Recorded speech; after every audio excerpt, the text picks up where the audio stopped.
Waalaikumsalam. Nahmaduhu wa nusalli wa nusallim ala rasulillahil karim, amma ba'd. Alhamdulillah, puji syukur kehadirat Allah Subhanahu wa taala atas segala nikmat yang masih Allah berikan kepada kita. Masih diberi nikmat sehat, nikmat iman dan Islam, sehingga kembali subuh ini Allah gerakkan hati dan langkah kita untuk melaksanakan salah satu perintahnya, yakni salat subuh secara berjamaah. Salawat dan kirim salam sama-sama kita saling agungkan kepada baginda yang mulia Muhammad sallallahu kepada ahli keluarga dan sahabat-sahabatnya. Semoga kelak di yaumil akhir kita semua mendapatkan syafaat dari beliau. Amin ya rabbal alamin.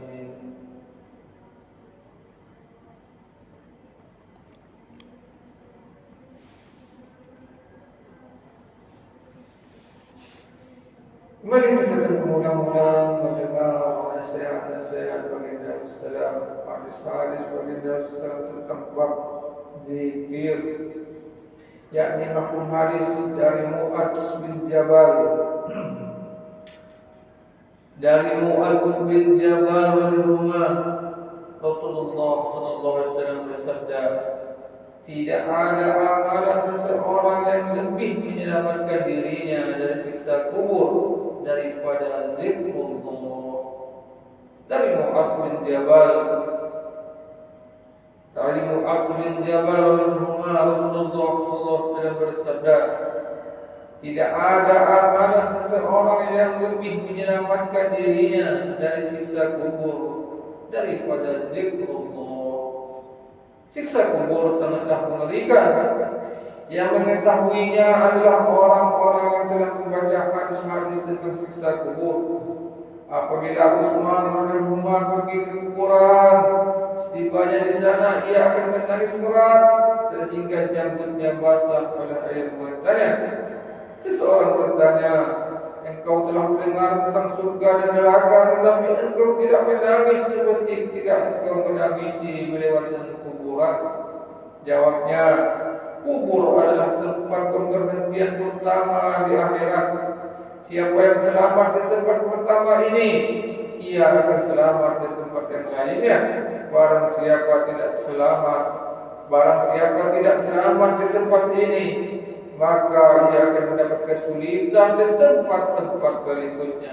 Lalu ia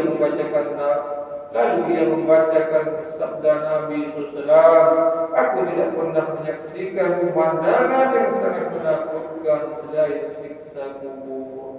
Aisyah berkata, setiap selesai sholat, Rasulullah SAW selalu berdoa memohon perlindungan dari siksa kubur.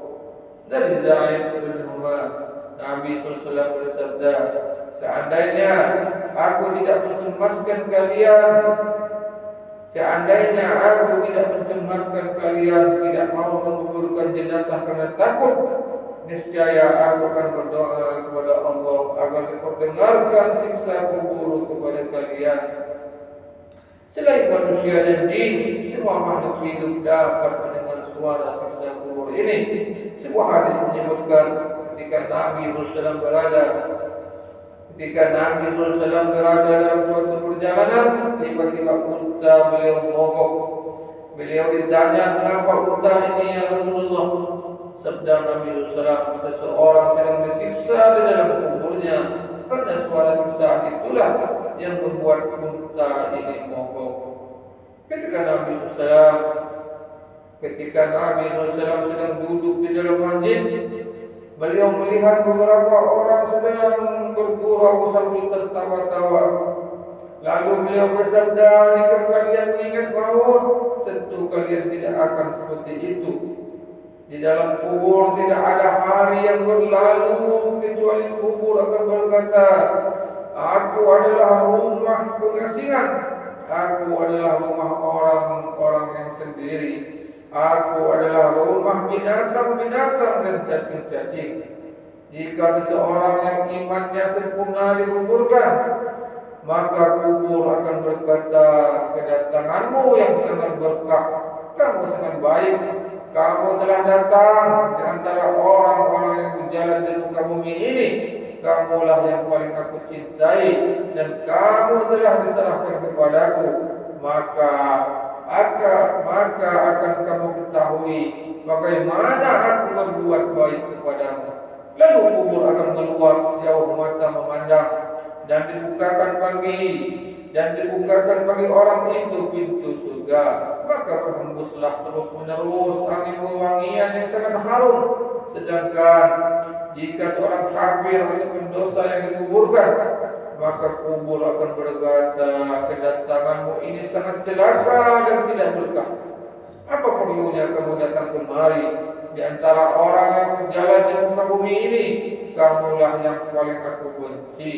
Kamu sudah diserahkan kepadaku, maka kamu akan mengetahui bagaimana aku memperlakukanmu. Lalu bumi menghimpitnya hingga tulang-tulangnya saling bersilangan seperti jari-jari tangan yang dijalin satu sama lain. Kemudian mereka akan diserang oleh 99 atau 90 ekor ular yang menggigitnya hingga hari kiamat. Nabi Sallallahu bersabda, andaikan bisa seekor ular disemburkan ke bumi, maka tidak akan ada yang dapat tumbuh di muka bumi ini sampai hari kiamat, walaupun sehelai rumput. Lalu beliau bersabda, kubur adalah taman dari taman-taman surga, atau satu liang dari liang-liang neraka.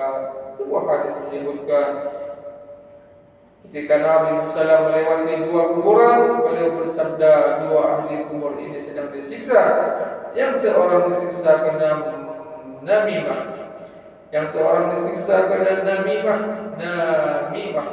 mengadu domba.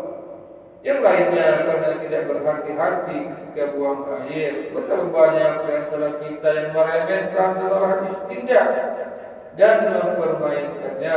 Sebagian ulama berkata, kurang berhati-hati menjaga buang air adalah dosa besar.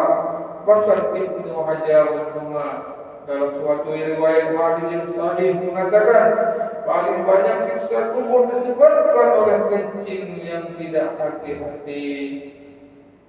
Hadis lain menyebutkan bahwa yang pertama kali akan dituntut di dalam kubur adalah masalah kencing.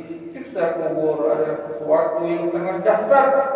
Jika kurang berhati-hati merupakan penyebab dosa khusus, maka menghindarinya merupakan ibadah yang istimewa.